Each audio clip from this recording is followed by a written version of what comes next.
Ya, pemirsa, pandemi COVID-19 yang terjadi beberapa bulan ini memukul kehidupan banyak orang. Dan menurut data pemirsa, ada ratusan ribu orang yang harus kehilangan mata pencahariannya, baik itu di PHK maupun karena sepinya usaha. Dan bahkan mereka ada juga yang akhirnya tidak bisa memenuhi kebutuhan pokok mereka untuk tempat tinggal atau bahkan hanya untuk makan dan minum.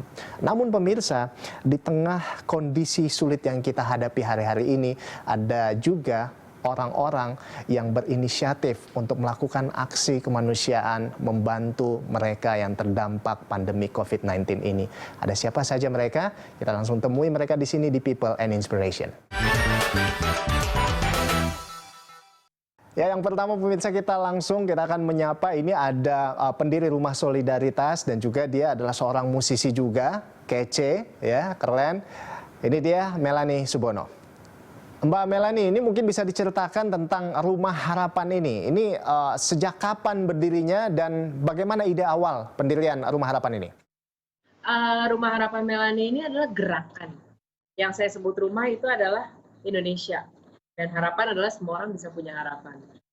Gerakan ini udah ada dari 13 tahun yang lalu. Intinya kita pengen memenuhi harapan siapapun yang pengen punya harapan. 13 tahun lalu itu dimulai dari cuman memenuhi harapan orang-orang yang kasarnya hidupnya tinggal berapa jam atau tinggal berapa hari gitu. Jadi apa sih permintaan terakhir lo? Ya itu yang kita penuhin gitu. Sekarang tahun ke-13 dengan medsos dan segala macam, kita kerja 365 hari setahun dan bukan cuma bencana, tapi sehari-hari kita juga menjaga orang yang punya harapan untuk berobat, harapan untuk sekolah. Jadi kita punya banyak sawah, klinik, gerakan, apapun itu sih. Intinya gerakan. Ini di tengah-tengah masa pandemi seperti ini mungkin bisa diceritakan apa saja kegiatan dari Rumah Harapan Melanie? Selama pandemi ini, banyak ya. Jadi kita itu bekerja 7 hari seminggu dengan fokus yang berbeda-beda. Ada yang pekerja harian, ada yang kita punya sembako khusus anak, karena orang juga lupa kan isinya masker anak, vitamin anak, susu, bubur bayi gitu. Ada juga hari yang khusus kita bekerja untuk, kayak hari ini itu khusus tuna-tuna, jadi tuna wisma, tuna runggu, tuna wicara, tuna segala macam, yang pantinya udah kehilangan donatur karena uang juga nggak ada yang masuk. Ada hari lain kita bekerja khusus street feeding atau ternak. Nah, ini mungkin bisa diceritakan ya Mbak Mel, ini bagaimana Anda bisa memilih ini siapa saja yang akan menjadi penerima bantuan dari Rumah Harapan ini? Sebetulnya sih kalau biasanya, jadi sebenarnya gue sangat memanfaatkan fans gue yang ada di semua daerah di Indonesia gitu. Yes, tidak mungkin kita benar-benar memilih satu-satu gitu. Mungkin kalau bukan kasus pandemi, kita lebih punya waktu untuk bisa ngecek ya satu persatu gitu. Cuman ini kan enggak, jadi biasanya kayak bantuan itu saya fokuskan untuk mereka yang benar-benar tidak mampu. Karena ini berhubungan dengan pernapasan, maka saya akan dulukan anak-anak atau orang sepuh banget, atau orang hamil, atau orang yang bisa menunjukkan bahwa dia memang punya penyakit atau apapun lah itu, bentuknya kartu atau rujukan atau apapun. Kalau masih bisa gini, pada dasarnya fans, teman-teman, malaikat yang ada di luar sana tuh mereka menunggu untuk dikaryakan. Jadi biasanya setelah laporan masuk, kita akan ngomong, lo bisa cek nggak ada nih orang? Dan kita tidak pernah ngasih bantuan dalam bentuk cash. Tidak pernah. Apa yang lo butuh, itu akan kita distribusikan. Mau itu biaya rumah sakit sekalipun, mendingan kita akan nanya, rumah sakit lo mana? Gue cari akunnya, kita bayar ke sana, tapi bukan ngasih kalian cash. Mudah-mudahan itu mengurangi penyalahgunaan atau niat-niat buruk lo. Dari pengalaman Anda melihat kondisi seperti ini selama sebulan, beberapa minggu ini mungkin, nah ini bagaimana kondisi di lapangan? Seperti apa kondisi para penerima bantuan sejauh ini?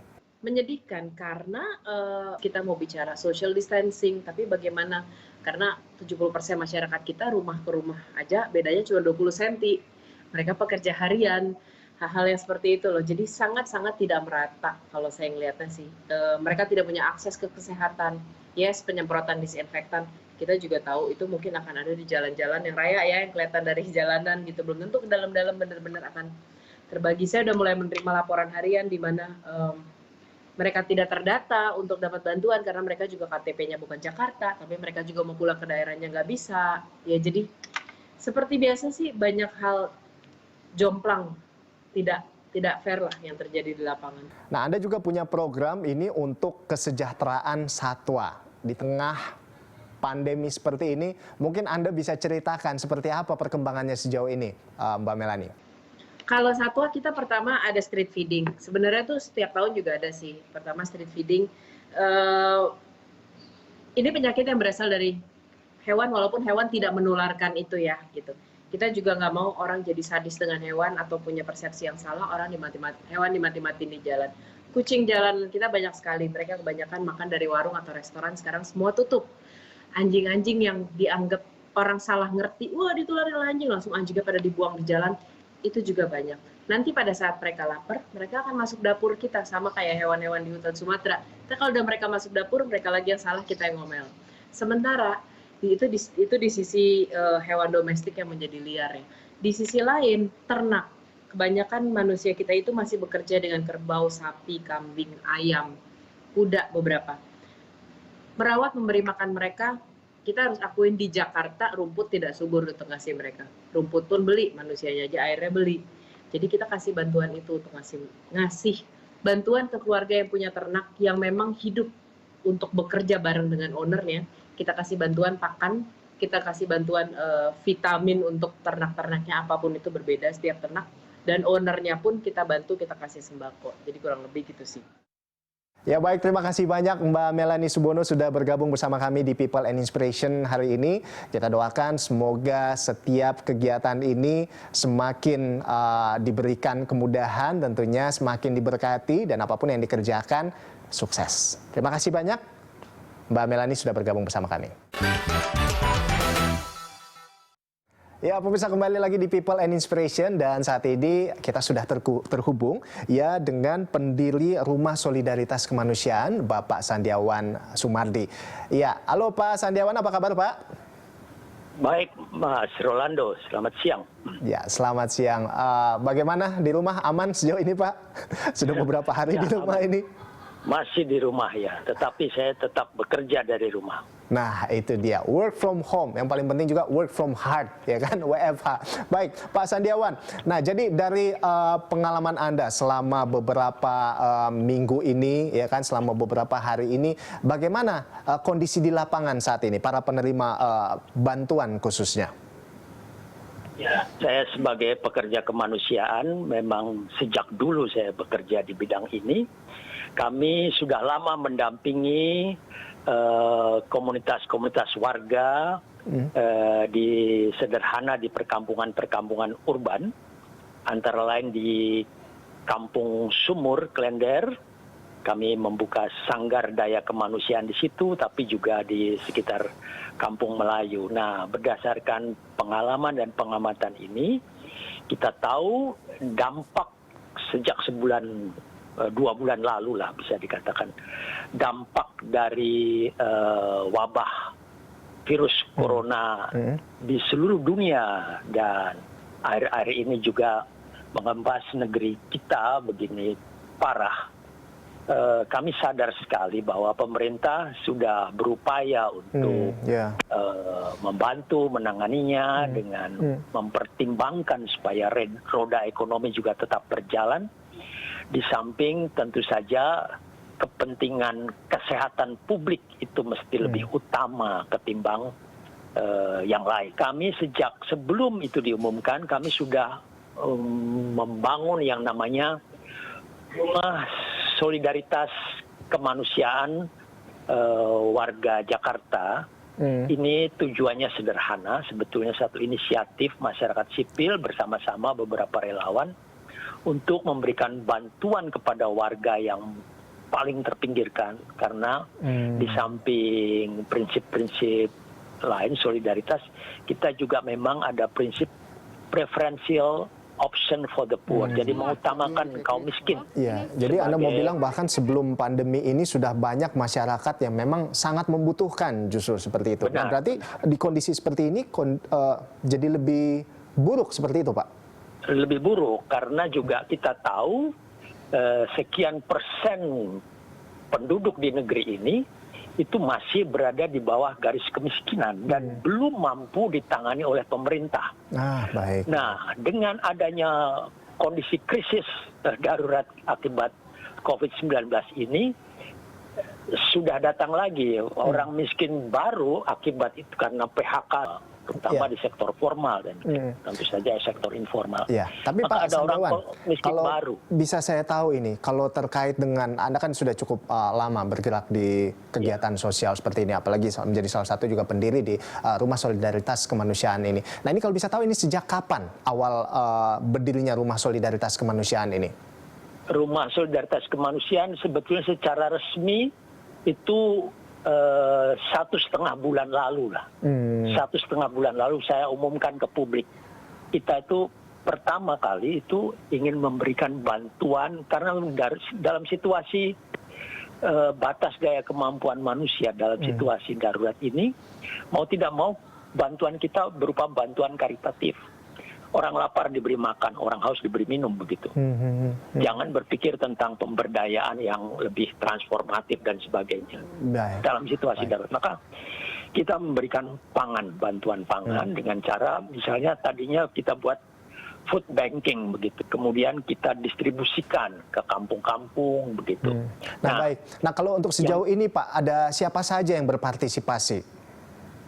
Yang berpartisipasi. Maksud saya begini, kami juga membuka rekening di BCA kepada publik. Di luar dugaan yang paling banyak membantu itu justru para wartawan. Wartawan dan tentu saja pekerja-pekerja kemanusiaan yang lain itu membantu. Bantuan tidak selalu berupa, misalnya tadi ada kelompok ibu-ibu memberikan masakan, kita distribusikan. Kemudian kita menjahitkan masker kain di kampung-kampung, ratusan, sekarang sudah ribuan, itu kita distribusikan. Kemudian membuat sendiri, memproduksi hand sanitizer, dan kita distribusikan juga, termasuk juga gentong atau ember jumbo untuk cuci tangan di sudut-sudut kampung itu kami buat. Yang kami bantu itu selain kaum miskin urban, artinya pemulung, kemudian juga pedagang kaki lima. Jadi lebih banyak ke pemulung, pedagang kaki lima, seperti itu ya Pak? Ya? Kemudian juga ojek pangkalan, ojek online. Ada warga-warga sektor informal di kampung, pekerja, buruh pasar dan sebagainya itu. Tapi kami juga memberikan bantuan masker dan hand sanitizer itu kepada organisasi pasien cuci darah. Nah, karena jadi ada banyak juga pos-posnya ya Pak ya? Ya. Ada cukup banyak juga pos-posnya ya dari tadi, ada juga. Kemudian kami memberikan bantuan kepada gitu organisasi tunanetra dan juga belum lama kita memberikan bantuan juga kepada tunarungu atau tunawicara juga. Baik. Niat itu. Ya baik, Pak Sandiawan, kita berdoa ya semoga apa yang Bapak dan rekan-rekan sudah lakukan bersama di Rumah Solidaritas Kemanusiaan ini bisa mengetuk hati banyak orang untuk sama-sama kita berpegang tangan. Maksudnya kita bergandengan bersama-sama untuk membantu melawan COVID-19 ini. Terima kasih banyak Pak Sandiawan sudah berpartisipasi bersama kami di People and Inspiration hari ini. Sukses terus, terlebih dengan kegiatan sosialnya hari-hari ini. Saya doakan untuk tetap berjalan dan bisa membantu sebanyak mungkin orang di Indonesia ini. Terima kasih Pak Sandiawan, sukses terus ya Pak. Ya, pemirsa, Ikatan Perguruan Tinggi pun turut mengambil bagian dalam membantu masyarakat yang terdampak pandemi COVID-19 ini. Nah, salah satunya adalah Ikatan Alumni Universitas Indonesia, yang mungkin kita kenal mereka dengan sebutan Iluni UI. Dan langsung saja kita akan berbincang-bincang saat ini dengan Koordinator Gerakan Iluni UI Tanggap COVID-19, Mbak Endang Mariani. Halo Mbak Endang, apa kabar? Alhamdulillah, sehat semua Mas. Waduh, luar biasa. Iya, Mbak Endang. Nah ini mungkin bisa diceritakan ini awal mulanya ini seperti apa ini Iluni mengambil inisiatif untuk melakukan aksi sosial ini? Iya, sebetulnya Iluni UI memang memiliki program yang setiap kali ada kondisi darurat itu kita turun. Jadi baik kebencanaan apapun kita pasti turun dengan community disaster response team atau Iluni UI Peduli. Nah begitu juga dengan kondisi saat ini, kami juga langsung ikut mengambil bagian untuk membantu apa yang bisa kami lakukan bagi masyarakat. Ya. Nah itu Mbak, siapa saja yang terlibat dalam aksi ini? Nah ini kan memang agak-agak repot lah ya di kondisi seperti ini, pandemi. Nah ini rekrutmen untuk relawannya seperti apa? Dan juga menggalang dananya itu seperti apa itu Mbak? Ya, jadi kalau dalam setiap kebencanaan itu kami turun pasti bersama Iluni UI Fakultas, Iluni UI Wilayah, dan chapter yang ada di luar negeri juga ikut. Nah, untuk relawannya sendiri sebetulnya di kami ada center-center yang memang khusus menangani hal-hal yang berkaitan dengan masyarakat ini.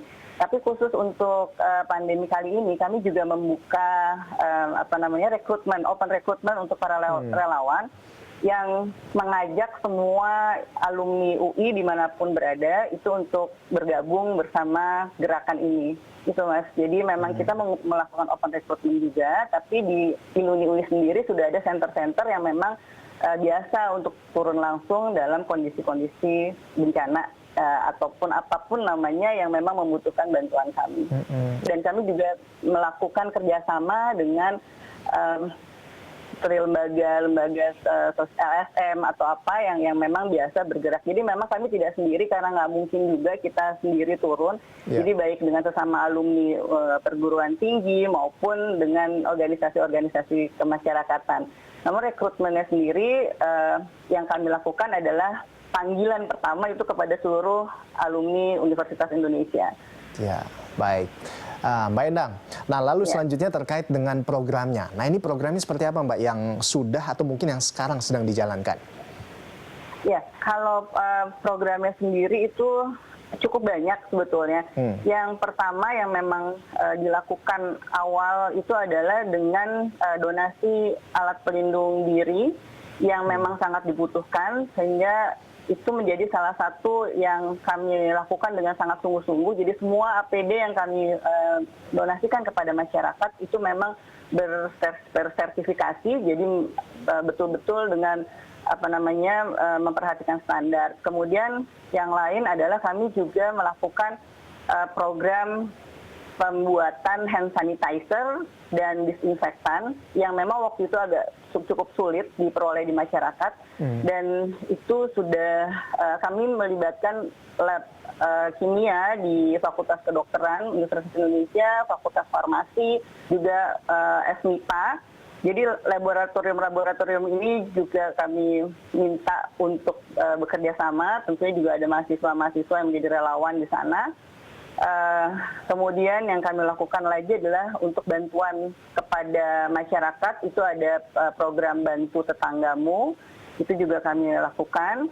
Kemudian juga untuk mahasiswa-mahasiswa kami yang ada di asrama UI, nah itu juga mereka yang nggak bisa pulang dan terpaksa masih tinggal di asrama, itu kami memberikan bantuan logistik konsumsi 3 kali sehari kepada mereka gitu, agar mereka juga tetap tenang ada di tempat. Nah, yang lainnya lagi adalah dari Iluni Fakultas Teknik dan Fakultas Teknik itu melakukan atau mereka membuat dan mendistribusikan bilik disinfektan cepat yang bukan menggunakan cairan, tapi mereka juga menggunakan UVC yang memang lebih aman. Kemudian wastafel bergerak atau portable itu juga dilakukan. Pembagian masker dan sebagainya. Selain itu juga kami melakukan layanan psikologi juga, baik itu melalui WhatsApp ataupun telekonseling dan juga webinar-webinar seperti itu, Mas, kira-kira. Nah, kalau gitu sekarang terkait dengan ini Mbak, untuk menentukan program. Nah, ini bagaimana? Apakah teman-teman dari Iluni UI ini langsung terjun ke lapangan, melihat kondisi di lapangan, apa masalahnya, lalu mengambil program dari masalah tersebut, atau mungkin ada masukan-masukan juga dari para donatur atau dari teman-teman alumni atau komunitas, seperti apa Mbak untuk penentuan programnya? kami biasanya menentukan program apa yang akan kami jalankan itu dengan melakukan asesmen sebetulnya. Jadi kami betul-betul melihat kebutuhan yang ada di masyarakat. Jadi program-program kami itu berdasarkan kebutuhan masyarakat. Kami melakukan asesmen. Kemudian juga tentunya ada diskusi-diskusi, masukan-masukan dari sesama alumni maupun dari donatur juga ada juga. Jadi memang dalam menentukan program itu kami sangat berhati-hati gitu bahwa program yang kami lakukan itu memang dibutuhkan oleh masyarakat. Ya, itu tepat sasaran itu juga yang ya, Mbak, penting ya? ya, tepat sasaran betul. Itu yang paling utama dari program-program Iluni UI. Baik. Siap, terima kasih banyak Mbak Endang sudah berbincang-bincang bersama kami di People and Inspiration. Kita doakan bahwa setiap kegiatan yang sudah atau yang sedang dikerjakan agar tetap berjalan sesuai dengan tepat sasaran ya. Terima kasih banyak Mbak Endang sudah bergabung bersama kami di People and Inspiration. Sukses Salam selalu. sehat semuanya. Salam sehat.